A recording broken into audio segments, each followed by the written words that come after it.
DS4 मैं हूं आपके साथ तफरीसा। एक बार फिर से सुप्रीम कोर्ट ने SBI को फटकार लगाई है। दरअसल पूरा मामला इलेक्टोरल बॉन्ड को लेकर है, जिसके आंकड़े सामने आने के बाद कई सवाल उठ रहे हैं। ऐसे में बातचीत कर लेते हैं। केसी कौशिक जी मेरे साथ जुड़ चुके हैं, जिनको 45 सालों का अनुभव है, तमाम बड़े पदों पर वो रह चुके हैं, एक लंबा खासा एक्सपीरियंस रखते हैं। पहली प्रतिक्रिया आपकी क्या है? इलेक्टोरल बॉन्ड जो सामने आया है, जो आंकड़े चुनाव आयोग ने रखे, उसको लेकर आपकी क्या राय है? देखिए, मेरा मानना यह है कि जो जो चुनाव जो इलेक्शन कमीशन ऑफ इंडिया ने अपनी वेबसाइट पे जो डिटेल डाली है, वो जैसा पहले बात हुई थी 2 साइलों में डाली है। उस 2 साइलों में भी ऐसा लगता है कि जो टोटल इलेक्ट्रॉनिक बॉन्ड है उसकी डिटेल नहीं आई है। जो पब्लिक डोमेन में इंफॉर्मेशन आ चुकी है उसके हिसाब से 16,518 इलेक्ट्रॉनिक बॉन्ड की क्वांटिटी है जो इश्यू हुई है। स्टेट बैंक ऑफ इंडिया ने अपने डिफरेंट ब्रांचेस से इश्यू की है, जिसमें से जो पब्लिक डोमेन में अभी तक इंफॉर्मेशन आई है वो आई है 12,759 करोड़ की डिटेल आई है। 3,749 करोड़ की डिटेल अभी भी नहीं दी गई है। मेरा ऐसा मानना है और मेरा ऐसा तजुर्बा कहता है कि स्टेट बैंक ऑफ इंडिया जो जो जो एक सरकारी बैंक है, यदि किसी भी कारण से state bank of India fail हो जाता है तो भारत सरकार फेल हो जाएगी। हम डेमोक्रेटिक कंट्री में रह रहे हैं और एक एक इतने बड़ा बैंक है जिसके एक बटन दबाने पर उसकी इंफॉर्मेशन सारी बाहर आ सकती है। लेकिन उन्होंने जो इंफॉर्मेशन दी है 2 साइलों में दी है, और उन 2 साइलों में भी जो जो यूनिक नंबर है वो नहीं बताया गया है। अब इसका मतलब ये है कि कहीं ना कहीं अभी भी वो किसी इंडिविजुअल को या किसी पॉलिटिकल पार्टी को बचाने की कोशिश लगातार कर रहे हैं, ऐसा लगता है। अदरवाइज जो information state bank of India के पास है, स्टेट ऑफ इंडिया एक पब्लिक बैंक है, और उसको यदि पब्लिक को कोई इंफॉर्मेशन देनी है, इलेक्शन कमीशन ऑफ इंडिया को देनी है, और अल्टीमेटली ये इलेक्ट्रॉनिक बॉन्ड्स जो हैं, इलेक्ट्रॉनिक बॉन्ड जिनके जिनके हमारे में हाहाकार मचा हुआ है, ये इलेक्ट्रॉनिक बॉन्ड तो हमेशा एक जो इलेक्शन होते हैं, चाहे वो लोकसभा के इलेक्शन हो चाहे आपके विधानसभा के इलेक्शन हो, उस टाइम इश्यू होते हैं। 15 दिन के लिए इश्यू होते हैं और उन 15 दिन में फिर रिडीम करना होता है। तो आखिर इसमें ऐसी क्या बात है जो आप छुपा रहे हैं? इसका मतलब कहीं ना कहीं दाल ही काली नहीं है, पूरी पूरी दाल ही काली, दाल में काला नहीं है, पूरी दाल ही काली है। ऐसा ऐसा लग रहा है। पब्लिक में ये इंप्रेशन नहीं जाना चाहिए। पब्लिक में ये इंप्रेशन गया है कि स्टेट बैंक ऑफ इंडिया के एक जूनियर ऑफिसर ने एक एक हल्फनामा सुप्रीम कोर्ट में संवैधानिक पीठ के सामने दाखिल किया, जिसमें इंफॉर्मेशन दाखिल की। उसको उसको पढ़ के संवैधानिक पीठ ने उसका संज्ञान लेते हुए एक यही नहीं कहा कि हम आपके साथ कंटेम्प्ट इश्यू करते हैं, लेकिन बाकी सारी बातें कह दी जो पब्लिक डोमेन में थी कि आपको ये इंफॉर्मेशन देनी है तो आप इस इंफॉर्मेशन को दे दीजिए। अब इसमें प्रॉब्लम कहाँ है? जो यूनिक नंबर है तो वो स्टेट बैंक ऑफ इंडिया के पास है, वो आखिर उसको क्यों छिपा रहे हैं? ऐसी क्या खास बात है? अभी मैंने एक चैनल पर मैंने देखा था, वो एक वो खोजी पत्रकार ने 1,000 रुपए का पहले दिन इलेक्ट्रॉनिक बॉन्ड खरीदा था। उन्होंने उस बॉन्ड को दिखाया था, उसकी फॉरेंसिक जांच कराई थी, उस फॉरेंसिक जांच में वो नंबर दिख गया था।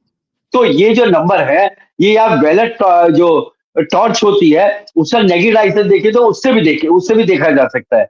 कल मैं किसी चैनल पर सुन रहा था सोशल मीडिया के, उन्होंने ये कहा कि साहब यदि इंफॉर्मेशन आ जाएगी तो हमको थोड़ा आसानी हो जाएगी, लेकिन नहीं भी आ जाएगी तो हमको हो सकता है 4 दिन लगे या 5 दिन लगे, हम इस इंफॉर्मेशन को क्रैक करके पब्लिक में दे देंगे। और जिस तरह से आज जैसा आप बता रहे हैं, जैसे आज सर्वोच्च न्यायालय ने इसका फिर संज्ञान लिया है, अब ये पूरी इलेक्ट्रॉनिक मीडिया के through state bank of India को पता है। अब स्टेट बैंक ऑफ इंडिया के आखिर आज वकील वहां क्यों मौजूद नहीं थे, ये अपने में एक सवाल है। कि संवैधानिक पीठ को हम सर्वोच्च न्यायालय की संवैधानिक पीठ को इतना लाइटली ले रहे हैं कि हम वहां प्रेजेंट ही नहीं होते हैं। आखिर क्या मैसेज हम देना चाह रहे हैं पब्लिक को? और मैंने अभी 1 घंटे पहले न्यूज में सुना था, कल इलेक्शन कमीशन ऑफ इंडिया अपना लोकसभा का इलेक्शन की शेड्यूल डिक्लेयर करने वाली है। अब इस टाइम भी यदि आप ये इंफॉर्मेशन नहीं देंगे तो आखिर ये इंफॉर्मेशन कब देंगे? ये जितने अभी तक सो कॉल्ड घोटाले हैं उसमें ऐसा लगता है ये सबसे बड़ा घोटाला निकल के आएगा, जिसमें जो इलेक्ट्रॉनिक बॉन्ड है वो 16,518 करोड़ के इश्यू हुए हैं। और जो अभी तक की इंफॉर्मेशन है उसके हिसाब से एक पर्टिकुलर पार्टी को करीब करीब 55 या 60% मिले हैं। 55 या 60% में एक पार्टी है, बाकी में सारी पॉलिटिकल पार्टी मिला के या इंडिविजुअल एमपी या एमएलए भी हो सकते हैं, मैं इसको नहीं डिनाई करता, क्योंकि जब तक पूरी इंफॉर्मेशन सामने नहीं आएगी तो हमको उसको अपनी प्रतिक्रिया देना ठीक नहीं है, ऐसा मेरा मानना है।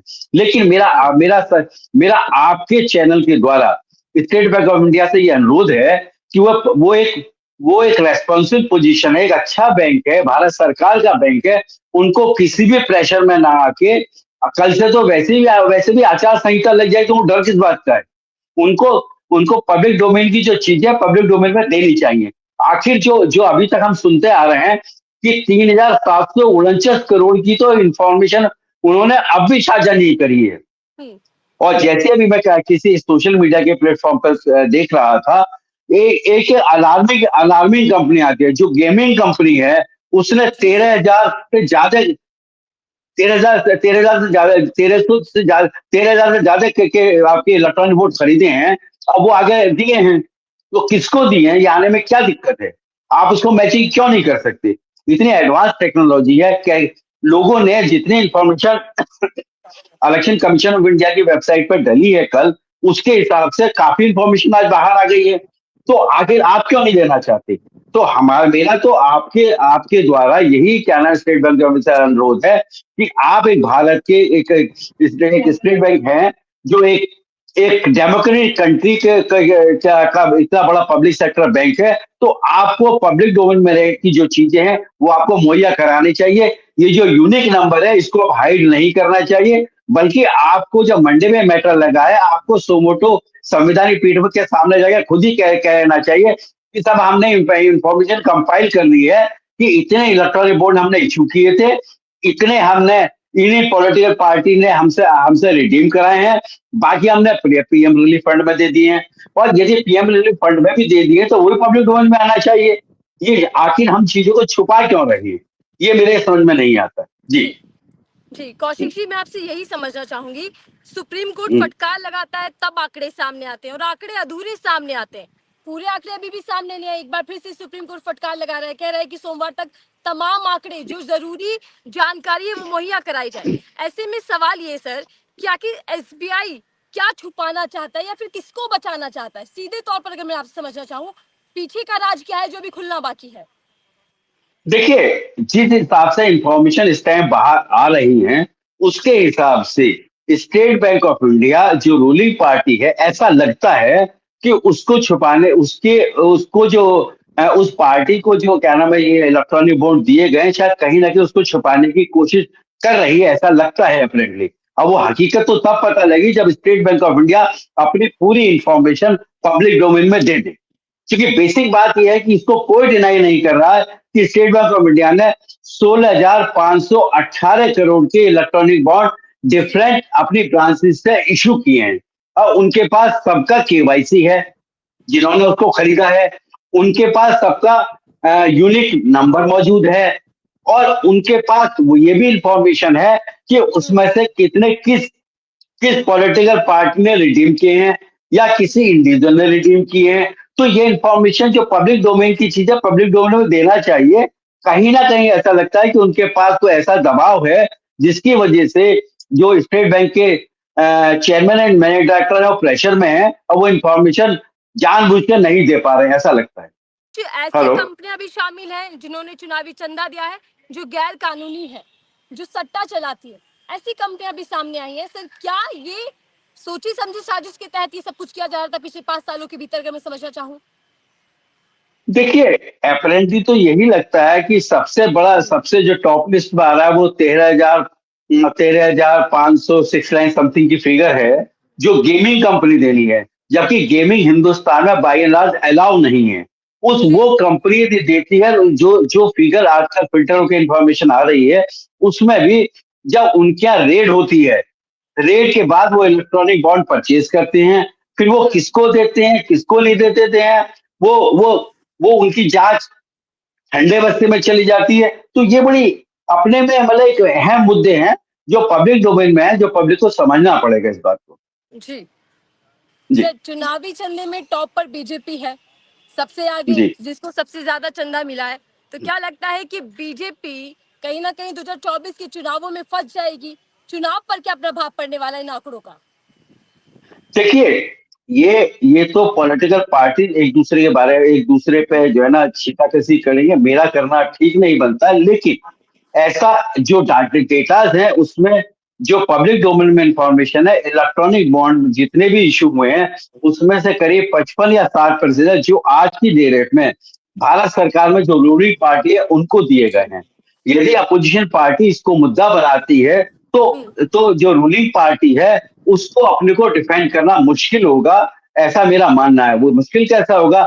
अब जैसे एक टनल की कोई बात कर रहे थे, एक टनल का कॉन्टेक्ट दिया गया उत्तराखंड में जहां 40 लोगों की मृत्यु हो गई।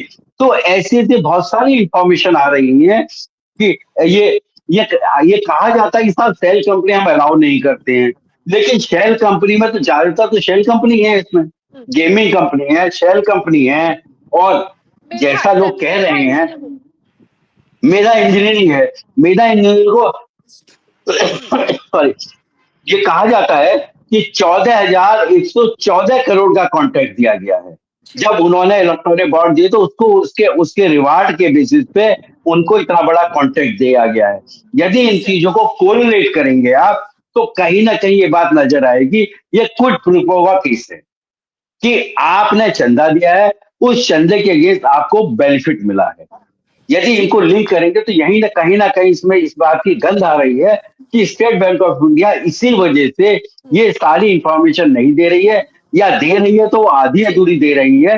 लेकिन हम सबको ये मानना चाहिए कि भारत में कानून नाम की कोई चीज है, और सर्वोच्च न्यायालय की जो जी संवैधानिक पीठ है उनको उनको हमको अप्रिशिएट करना चाहिए कि वो उसको लगातार मॉनिटर कर रहे हैं, उसको लाइटली नहीं ले रहे हैं। जी और ये देखिए, सबसे बड़ी बात ये है कि वो ये कहते हैं कि यदि आप इंफॉर्मेशन नहीं देंगे जो पब्लिक डोमेन में होनी चाहिए तो हम इसमें हेजिटेट नहीं करेंगे, आपके अगेंस्ट कंटेम्प्ट प्रोसीडिंग चला दें।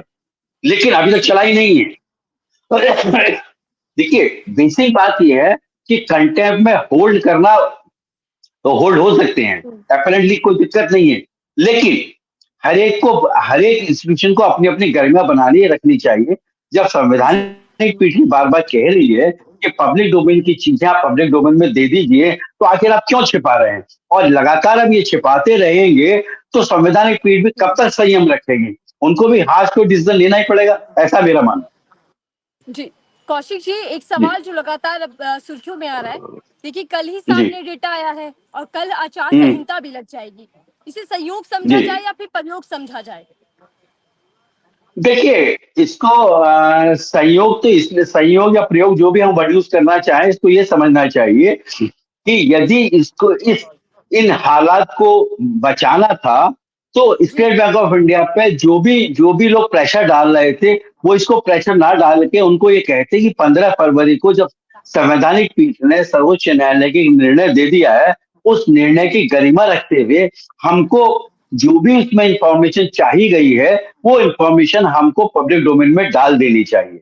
और जी जानबूझ के ऐसा लगता है इसको प्रयोग करके इसको दोनों को एक साथ करा दिया गया है, ऐसा लगता जी सर, सुप्रीम कोर्ट ने एसबीआई को निर्देश दिया है कि जो है। जी, डेटा है, तारीख है और जो पैसों का ब्यौरा है, वो सोमवार तक सौंप दिया जाए, सारी डिटेल सामने ला दी जाए। लेकिन अगर कल आचार संहिता लग जाती है और उसके बाद ये डेटा सामने आता है, तो क्या इसका कोई प्रभाव पड़ेगा चुनाव पर? किस तरीके से आप देख रहे हैं? देखिए, जहां तक आचार संहिता का सवाल है, वो जी आचार संहिता लगेगी पॉलिटिकल पार्टीज पे, पॉलिटिकल जी पार्टीज के नेताओं पे लगेगी। लेकिन स्टेट बैंक ऑफ इंडिया जो चेयरमैन एंड मैनेजिंग डायरेक्टर उन पर आचार संहिता नहीं का कोई फर्क नहीं पड़ेगा। उनको तो संवैधानिक पीठ ने जो एक फैसला दिया है उस जी फैसले के अनुपालन में जो इंफॉर्मेशन पब्लिक को मुहैया करानी है उनको करानी चाहिए। और इलेक्शन कमीशन ऑफ इंडिया की भी ये नैतिक जिम्मेदारी है, जब वो लोकसभा की जनरल इलेक्शन होने जा रहे हैं तो उससे जी पहले वो भी इंश्योर करें कि स्टेट बैंक ऑफ इंडिया से जो इंफॉर्मेशन मुहैया करा के और वो अपने अपने अपनी वेबसाइट पर डालें, जिससे पब्लिक को पता हो।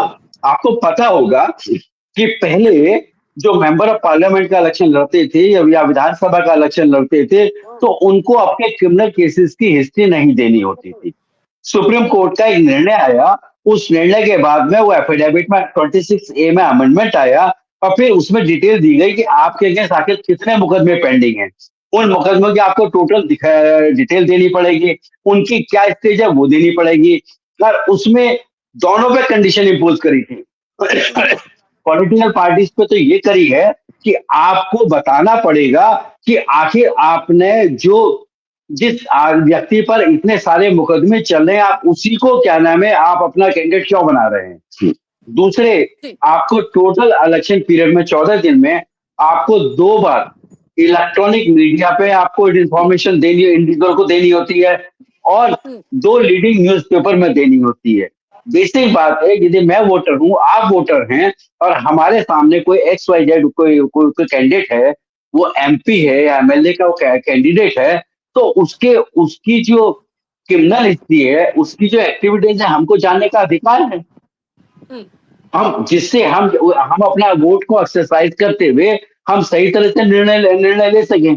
जो जो जो जो क्रिमिनल नेक्सस है पॉलिटिकल, ये सरेआम कहा जाता है कि पॉलिटिक्स में और क्रिमिनल्स में एक नेक्सस है। उस नेक्सस को यदि आपको खत्म करना है तो अच्छे लोग आने चाहिए, और अच्छे लोग जब ही आएंगे जब क्रिमिनल हिस्ट्री के लोग को टिकट कम दिए जाएंगे। ऐसा मेरा मानना। जी सर। जी सर, लेकिन देखिए, ये जो डेटा सामने आया उसके बाद जो गौर करने की बात है, ऐसी कंपनियां, ऐसे नाम जिन्होंने सबसे ज्यादा चंदा दिया है, उन पर ईडी या सीबीआई का शिकंजा कसा गया, इधर एक्शन लिया गया, उधर चंदा दिया गया। तो ये एक प्रयोग है क्या? ये गिवन टेकन वाला सिस्टम भी सामने आया है कि इधर आप पर देखिए एक्शन, उधर चंदा दे दीजिए। देखिए यदि ये फैक्ट जो पब्लिक डोमेन में आ रहे हैं कि पहले ईडी की रेड हुई और इनकम टैक्स की रेड हुई, उसके बाद उन्होंने इलेक्ट्रॉनिक बॉन्ड खरीदे और इलेक्ट्रॉनिक बॉन्ड खरीदने के बाद उन्होंने रूलिंग पार्टी के किसी मेंबर को दिए या पार्टी को दिए। उसके बाद उस केस को ठंडे बस्ते में डाल दिया गया या उस केस को खत्म कर दिया गया। तो ये तो सीधा सीधा क्विड प्रो को बन जाएगा। इसमें तो कोई सेकंड ओपिनियन हो ही नहीं सकती है। ये तो डायरेक्ट लिंक हो रहा है ना। आपका सवाल ये है कि एक पर्टिकुलर कंपनी पे एक दिन रेड होती है, चाहे वो इनकम टैक्स की रेड हो, चाहे एनफोर्समेंट डायरेक्टरी रेड हो, किसी भी क्या नाम है एनफोर्समेंट एजेंसी की रेड होती है, और उस रेड एजेंसी होने के बाद वो कंपनी इलेक्ट्रॉनिक बॉन्ड खरीदती है और वो इलेक्ट्रॉनिक बॉन्ड वो इनको मुहैया करा देती है। उसके बाद वो केस या तो खत्म हो जाता है, ठंडे बस्ते में हो जाता है। तो इससे ज्यादा क्विड प्रो को क्या हो सकता है। क्विड प्रो का तो मतलब ही ये है कि आपने इधर से दिया, इधर से आपको उसका बेनिफिट मिला। क्विड प्रो को तो यही कहेंगे ना।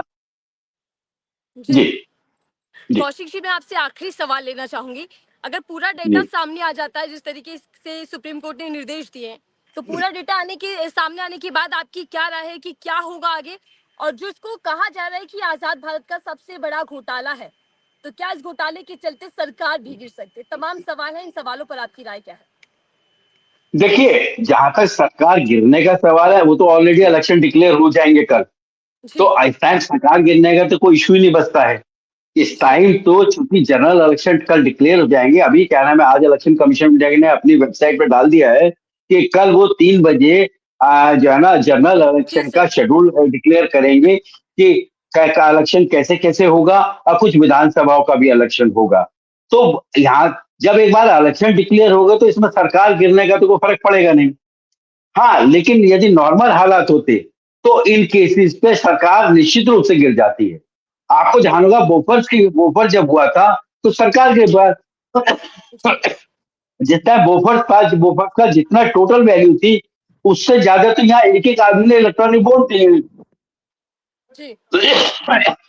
तो इसका यदि जो अपोजिशन पार्टीज है इसको सही तरह से पब्लिक डोमेन में लाएंगी, तो मेरा ऐसा मानना ये है कि जो आज की डेट में रूलिंग पार्टी है, जैसा कहा जा रहा है, जैसे पब्लिक डोमेन में चीजें आ रही हैं, करीब 55 से लेकर 60% तक जो इलेक्ट्रॉनिक बॉन्ड है वो रूलिंग पार्टी को मिले हैं या उनके नुमाइंदों को मिले हैं।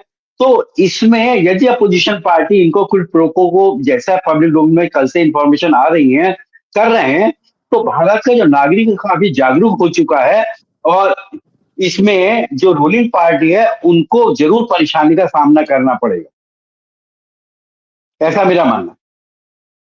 जी।